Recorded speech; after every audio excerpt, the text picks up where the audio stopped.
Tomb Raider games have had a bit of a rich history for strange versions of existing games, so I thought it'd be fun to take a look at some of the weirdest game ports I could find. A lot of these I didn't even know existed until I started searching the internet for them, so I'm sure a lot of people might find this topic interesting. Some quick information I have to go through first. I'm only going to cover games in detail that have what I would say drastic or at least noteworthy differences from the, I suppose, definitive versions of the game. So for example, I'll say it's not worth covering that much of the differences between Underworld for the 360 and PS3 because it's so minor, but something like the Wii versions of games do count because they have new and original mechanics. So without further ado, I'll begin with Tomb Raider 1 on Sega Saturn. This port of the game has a plethora of differences from the PlayStation and PC versions, and it actually released a full month earlier in the second half of 1996, so yeah, I guess this makes it the true first ever Tomb Raider game. Kind of strange when you think about it. Starting with the menu, Lara's home is now referred to as just Gym, although it's almost exactly the same as the PS1 version. The sound mixer feature has been removed and swapped with a new gamma setting. Admittedly, it's useless on an HD TV, but on a CRT I think PlayStation gamers would have appreciated it at the time. Finally, the control configuration icon has been changed to display a Saturn controller, which is cool. I do wish they did this in the remastered version of the game for all of its different ports. Would have been really nice. But the controls, oh my god, I never had a problem with the stiffness of the control in Core Design's Tomb Raider games, but seriously, this configuration is awful. I'm not playing this game on original hardware, so I didn't know what the default Sega Saturn controller was actually like until today. There are 6 face buttons, but only 2 bumpers and no triggers on it, so this took a bit of getting used to, especially things like the roll button being mapped to the right bumper for some weird reason. I played through both the tutorial and the first couple of stages, and here are some of the changes I noticed during gameplay. There aren't any progress bars on the loading screens, and some of the background art is entirely different. Surprisingly, I actually prefer some of it. The lighting is different throughout the entire game as well, being more dark in select areas, although no version of the game had proper dynamic lighting for any of the environments. Save crystals are now presented in this pale white colour, probably due to hardware limitations, but what's interesting is that you can save the game on either the system or cartridge memory here, which is another feature not present in the PlayStation release. Perhaps the worst thing about the Saturn is the bad sound quality, as I think every sound file other than select musical tracks has been compressed.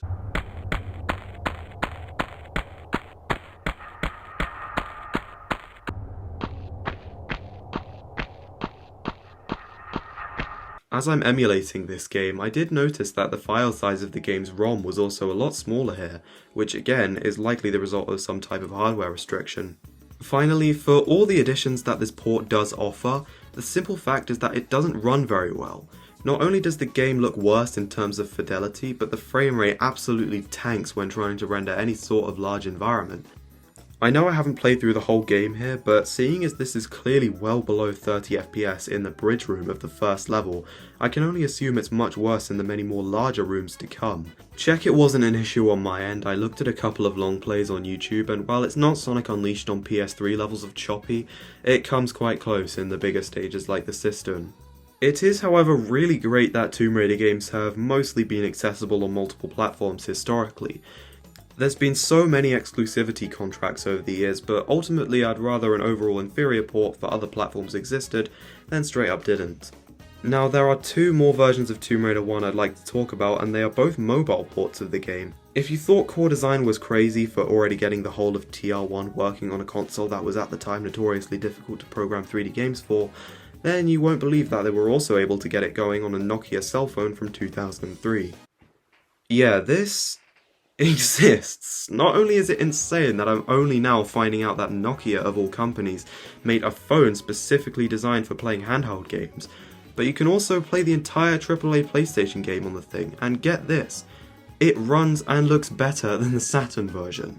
I have to admit that I couldn't play this thing even via emulation, and for how much the phone and games are going for on eBay at the moment, I think I'll pass on original hardware. The changes made are quite small as well.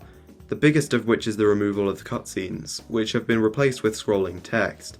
Lara also is wearing a different outfit for some reason. I guess it has something to do with Angel of Darkness releasing around the same time, but I can't be sure. The music also seems to have been removed as well. But yeah, it runs and looks better than the Saturn version, meaning aside from the reportedly unresponsive controls, I think it's safe to say that it's superior overall. Seriously insane how they were able to get this running so well. In terms of the two consoles I've just discussed, surprisingly this was the only Tomb Raider game released for them, as far as I'm aware, the only versions of TR2 and 3 in existence are the PS1 and PC versions. I've heard that a Saturn version of TR2 was in development, but it got cancelled and never saw the light of day. There were mobile versions of these games released for Android and iOS in 2015, but they have long been delisted from the respective storefronts due to licensing issues and didn't bring much of anything new to the table. So the only official way to play Tomb Raider 2 and Tomb Raider 3 was via the PS1, or the CD-ROM and Steam versions of the game, but that is only until last year. I know we're all aware of TR1 to 3 Remastered, which came out for basically every modern platform in February. Still waiting on that macOS port though, just want to put that out there. But this wasn't the only release of the games to come out of the last year, as they are now playable on the Evercade of all things. If you don't know what that is, it's some vintage emulation handheld device which has been around for a few years now, and I guess it serves its purpose well. Not really something I intend on picking up anytime soon, but it's nice to know that these games are accessible for the most amount of people there can be. I've known about these ports ever since they were announced, but didn't really pay much attention to them, so when I went to write the script of this video, I initially categorized them as alternate versions of TR1 to 3 Remastered, but no, these are actually the original games. I don't know why they didn't just port the remasters, seeing as they'd just recently gone to all the effort of making all the new textures and lighting features, but again, maybe it's just a hardware thing. Other than that, it looks mostly the same. Granted, I haven't played it, but I did notice a few minor differences. Firstly, even the UK copies of the game cartridge use the American logo on box art, which ironically I actually prefer. The menu also uses the same art, which is interesting because I think the American versions of the original Tomb Raider 1 still use the PAL logo for the title screen. This also seems to have been adapted from the PS1 version over the PC port, as it uses the same sounds, graphics, and it has save crystals.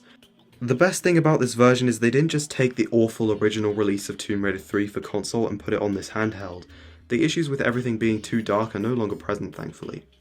But like every version of the original trilogy, I think we can all agree that the remaster is just better in any conceivable way you can think of, and these days you can get it for half price on sale anyway, so there is basically no reason to go back and use any of these ports unless you're feeling nostalgic, I guess. Moving on to the Darkness trilogy, as it's now being officially called, there's a lot less stuff to cover this time around. In fact, only 2 games, those being Last Revelation and Chronicles on Dreamcast. This was a much more powerful system than the PS1, but unfortunately competition, a lack of third-party support and issues with game piracy caused its lifespan to be short-lived. One of the few third-party games released around the launch of the system was Tomb Raider 4. And again, I'm using someone else's footage because I don't own the hardware as of right now and my emulator is acting up. This version of the game doesn't look to be that different from the PlayStation, but at least when it comes to visuals, the Dreamcast comes out on top with its higher resolution. In fact, I feel like after watching this, I'm going to have a hard time going back to PS1 because it's actually quite a big difference. Like with the Evercade games, both Last Revelation and Chronicles have the American logo for the menu design, but I think I'll stick with the OG this time around because of how over the top these new ones look. Controversially, I think the lighting on Dreamcast is better as well, although I know this is contrary to fan belief as some complain that it looks too pale and grey at times. The game also looks like it runs better with it being more smooth and having higher sound quality. The menu has been altered slightly as well, now having a black background and these cool models of the visual memory unit, which was one of the most unique features on Dreamcast. I do really want to try this version on original hardware for myself someday to see if I can get more out of it than I can by watching someone else's gameplay or emulating the PS1 version. Chronicles on Dreamcast is similar to Last Revelation, but other than some minor technical improvements, there isn't that much which has been changed from what I can see. If you don't want to have the hassle of the PC versions of these games, I guess the Dreamcast port's the best way to play Tomb Raider 4 and 5 at the time of writing this script. If you're watching this from the future, the remaster for these games isn't out yet, just over a month away still. Physical copies of these ports are going for a lot cheaper than say the Saturn version of TR1 these days, so if you have a Dreamcast it might be worth picking them up. Although be aware that there are a lot of pirated copies of Dreamcast games around, because we all know what the real purpose of that broadband adapter was for. For Angel of Darkness, there are only two versions of the game, PS2 and PC, and thus they are the most popular versions of the game.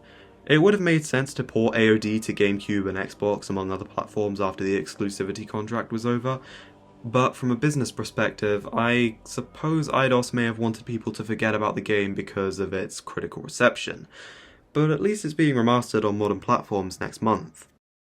And now on to the biggest part of this video, the LAU games, where the focus comes away from graphically inferior ports to alternate versions entirely.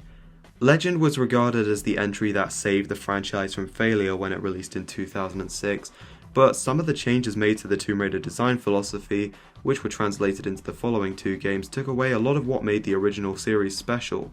But this section of the video isn't about any console version of Legend, of which there are many, but instead the numerous handheld adaptations of it. I rebeat the game for Xbox 360 in the summer of 2023, and I honestly thought it was a pretty good port, although I want to find out which one is actually the best. If you're a Tomb Raider fan, you will know that Nintendo consoles are not the place to go to play the games, as Legend, Anniversary and Underworld are the only Tomb Raiders to originally launch on Nintendo platforms. You're out of luck if you want to play the other 9. At least with Legend, a lot of the different platforms this game launched on were actually Nintendo ones. I don't usually hear anyone mention this, but just why is there so many different versions of Legend? And as I said, not all of these are actually the same game. Maybe I should explain more about this because it's not much of a common practice nowadays for developers. In short, simple terms, if you're a game studio, you're making some big game and it's graphically intensive to run on current hardware, but the publisher comes and says, oh wait, we need to develop the game for older, less powerful consoles as well. It might be a better idea to develop an entirely separate game to run on said consoles instead of just compressing the hell out of the next gen game so it doesn't make the Nintendo Wii catch on fire. I was referencing earlier that PS3 version of Sonic Unleashed hits 12 frames per second on a good day, but yeah, the PS2 version of it runs better. It's not some type of magic, it's just a different game. So now that that's out of the way, let me tell you why Tomb Raider Legend on flip phones is worse than any other version of it. Why did they even attempt to have the game be playable on these? I assume when you hear someone talk about the mobile version of Legend, you think about Android and iOS, but no. This is 2006, and the first iPhone is still a year away. You don't really need me to explain why this game isn't worth anyone's time. I'll admit I don't know much about it because information is hard to come by, but yeah, the couple of 60-second gameplay trailers I found on YouTube were enough to deter me from it. And the most insane part is, there are more. Both Anniversary and Underworld have mobile ports too. Granted, Anniversary seems to be keeping things simple with side-scroller gameplay, and for Underworld I can actually find a gameplay recording longer than 2 minutes, but still. If anyone knows of how you can play these games on modern devices, please leave a comment because I'm genuinely curious about these games. Back to Legend, there are quite a few more different versions of the game I want to talk about, but hopefully with a bit more detail because I can actually play them for once. Starting with the Game Boy Advance version, and the file size for this one is 6.5 megabytes, look how far we've come. While the mobile version surprised me in the sense that it was actually 3D, the Game Boy Advance version offers a traditional 2D platforming adventure. It is radically different from the full home console version, so much to the point where I actually feel like it might have been better to just give it a different name to avoid confusion. I played through Lara's home in the first level, and yeah, it's a game, nothing I see myself coming back to finish, but it's a nice distraction. The controls have been overly simplified, so that means the B button is assigned to pretty much every task, although I will say that Lara's ground traction is pretty impressive for the time. The jumping is fatally unresponsive, however. If you thought the delay in Lara's jump in Tomb Raider 1 was bad, wait until you play this. It reminds me a lot of Heart of Darkness on the PS1. In fact, a lot of these ports remind me of that game.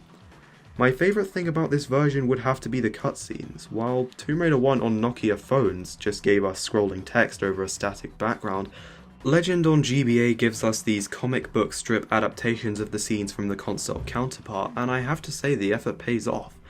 The game also looks nice for a Game Boy game, so there's that. So overall, one of the better ports in this video. I have to admit I was impressed by this a little bit. Next up is the DS version, and this is really cool. I expected it to be another side-scroller game, but no, this time around there is full 3D movement on offer. In hindsight, it's more like half 3D or 2.5D. It's as if they took a 2D map and gave you full 3D movement controls. The menu and UI is the same as the GBA version, although now you can add your name to a save file. Now nobody has an excuse to play on my save. Instead of adding the storyboard-like cutscene adaptations, this time we get the full motion videos, although they're compressed quite a bit in order to make them work on a DS.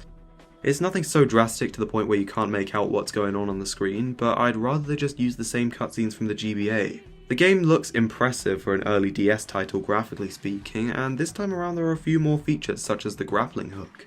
The levels themselves have taken more inspiration from the console version. They even recreated the boulder puzzle from the opening, just adjusted for the new camera angle. What I don't like is the changes they made to the combat. I'd rather just have a simple button system than try to comprehend all this touchscreen crap. I'm not playing this on actual DS though, so maybe it's not fair to criticize it. I had to use a mouse cursor because my DualShock 4 touchpad I'm using can't work with the emulator for some reason. The game makes light use out of the dual screen feature without putting too much emphasis on it. Stuff like the inventory system and swimming are all really creative ways to use it. Just keep combat out of the equation and this would be really good. The final handheld version is on the PSP, and this is actually the full game. In fact, there are so many different ports of the main game that I will just rank all 7 of them. Yes, 7 versions, excluding the ones I've talked about already because as I have said, these are entirely different games in their own right. Now some of these ports I've played, the only ones I haven't played are the PS2, PC and original Xbox releases. For those I'll just judge them by how they look on a video because after all, I'm only going to judge them by how they look anyways. Number 7, PSP. It's impressive that they got the main game running on a handheld, although the lower quality visuals and screen crunch means it doesn't stack up against all other versions. 6 goes to the GameCube port. It looks fine, but there are a few noticeable changes such as the quality of water effects which make it inferior to most other versions. 5 and 4 go to the original Xbox and PS2 versions. They are tied because they look basically the same. At 3 I have the 360 version. Honestly the top 3 are interchangeable because they all run at HD resolutions. I just think the 360 looks the weakest. Second I'll give to the PC version. It runs the best and has the smoothest visuals, but I think the lighting on other versions looks a bit more realistic. And the best version of Legend is the PlayStation 3 port, which for some reason came out 5 years after it did on every other platform, which is probably why it looks a lot better than it does on Xbox 360. And you can't ignore that this port has a different, nicer looking font on the UI. So enough talking about the surplus of different Legend ports, onto something else.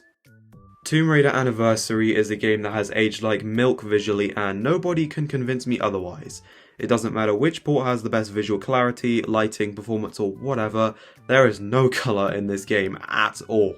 This game came out in 2007, which is around the same time when gaming went through the phase of developers striving for realism, as opposed to making games that were visually pleasing. Just look at GTA 4 for example. Seriously, how did working with a bland colour palette become a developmental trend? Anyways, while Legend had 4 separate versions of the game developed for a range of consoles with varying performance limits, Anniversary only has 2, and one of them is the mobile port I've already mentioned. But that doesn't mean there aren't any interesting ports to talk about, because there certainly are. Introducing the Wii, and I know I've never talked about this thing, but you will soon find out that I pretty much tend to hate it. The Wii is too gimmicky, that's the bottom line. It starts at the system menu, why can't I use the D-pad to scroll through the UI? Instead I have to manually point the remote at the sensor bar and select applications and it's just stupid. I mean the insane amount of dust on my console tells you how I feel about it alone. And yeah, the Wii version of Anniversary is the worst version. On a technical level, the Wii can only output a 480p resolution, which means it looks fuzzier than any other version. The textures are also lower quality, but the most offensive part is, as you'd expect, the motion controls. I'm emulating this on Dolphin specifically so that I don't have to deal with them.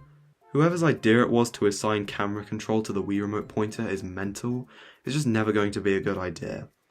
There's a couple of other motion control gimmicks with the grappling hook and some other combat related stuff, but they aren't worth talking about. Just going to label them as unnecessary. I applaud the devs for having a go at thinking outside the box here, but ultimately they failed in execution. So therefore I can't in good faith recommend Anniversary on the Wii over other versions of the game unless you happen to really like motion controls for some reason. I'd go as far as to say the 360 version is actually worse than the PS2 one because of this horrible bloom issue which isn't on any other version of the game.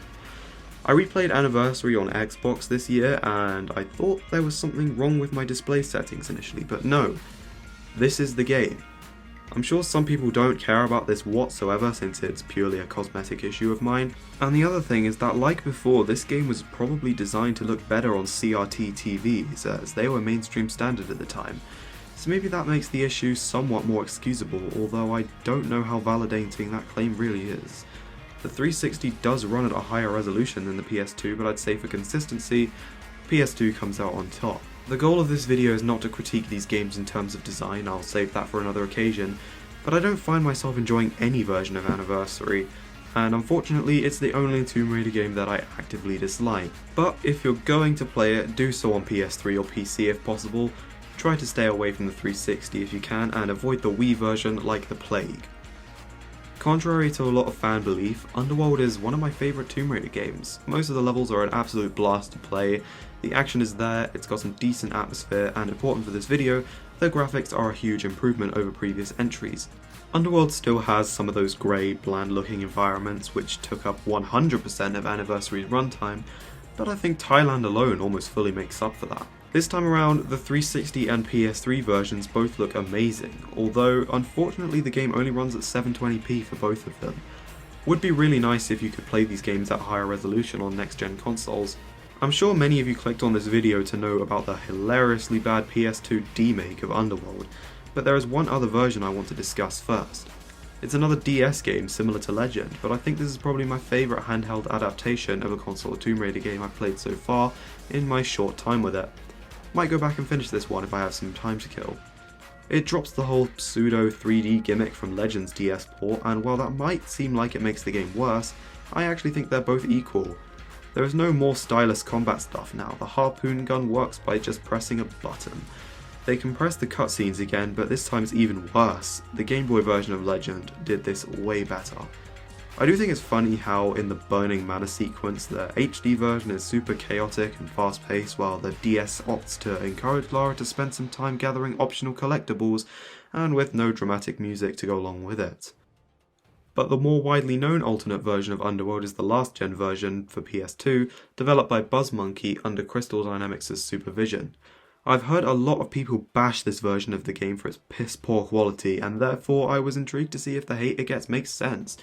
So, does Underworld on PS2 suck? Well, I wouldn't know because I didn't play it, I emulated the Wii version instead, it's pretty much the same game. Okay, that was until I realised that less than 2 minutes into Underworld on PS2 there's a part where you need to use motion controls to pull a lever down.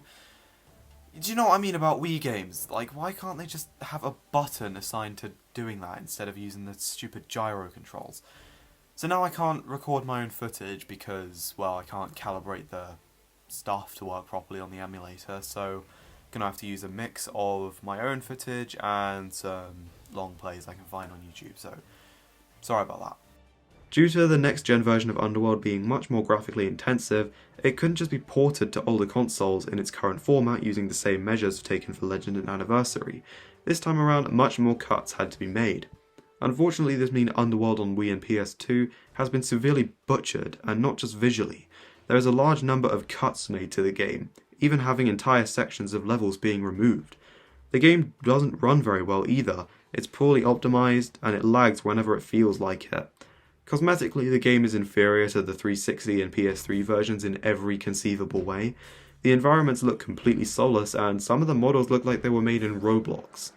So in conclusion, it's a half-finished game, and there is zero reason to choose this version over the next gen one. It's kind of funny when you think about it. The quality is just so laughably bad when you compare it to other platforms that you wonder why they didn't just cram the HD game down to fit on the Wii. I think the LAU ports are in general just a bit mixed. You've got some cool stuff like the DS games and technical feats on the PSP, but then there's every game on the Wii and Anniversary's Xbox 360 port that overall just make it inconsistent. For the final part of this video I want to spend some time talking about the Survivor games.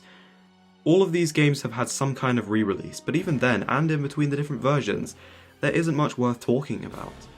In the case of Tomb Raider 2013, it's the first game to have a Mac Steam port, which still runs fine today on my laptop. Really hope that Crystal keeps up with this, as it would be great to be able to play the next Tomb Raider games on Mac in the future, even if most people choose not to. What I have noticed is that the Mac version has no multiplayer for some reason, but that's about it. But this game is playable on basically any modern platform these days, and is one of my favourite Tomb Raider games to this day. Rise of the Tomb Raider is a bit more interesting, however. When this game came out, it was originally an Xbox exclusive title. To take full advantage of this decision, there was a 360 port released alongside the Xbox One version, and this 360 port is the only version of the game released on 7th generation consoles, so yeah, no PS3 version this time. And as you'd expect, the 360 version is not as good as the 20-year celebration re-release when it comes to graphics. In fact, the 20-year celebration version of the game is the only one that you can play on non-Xbox platforms, so even though it's inferior, the Xbox One disc version of the original release is the only way to play it nowadays. The final port I want to talk about is one of the most weird of the entire video, and there is literally no way to play this one anymore, so I can't get any footage of it. Believe it or not, you could stream all 3 of the Survivor games on Google Stadia, that cloud gaming service that shut down a couple of years ago. If you don't know how the service worked, it's simple. You stream a game over the internet from your home, and its processing is carried out over a remote server. Problem is, it was sub-functional. I remember if you didn't live in some big urban city, you straight up couldn't use the thing because the lag was so bad. I kept seeing ads for the service, but I never tried it because I kept hearing about how bad it was. If you have fast Wi-Fi speeds, maybe Stadia could have been your thing, but as of now, people are starting to forget it existed. And as of January 2023, there is one less platform you can play the Survivor trilogy on. And that's every weird or strange Tomb Raider port I could find on the internet.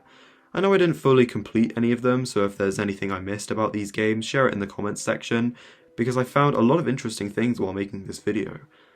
In addition, if I missed a game like an idiot, also feel free to let me know.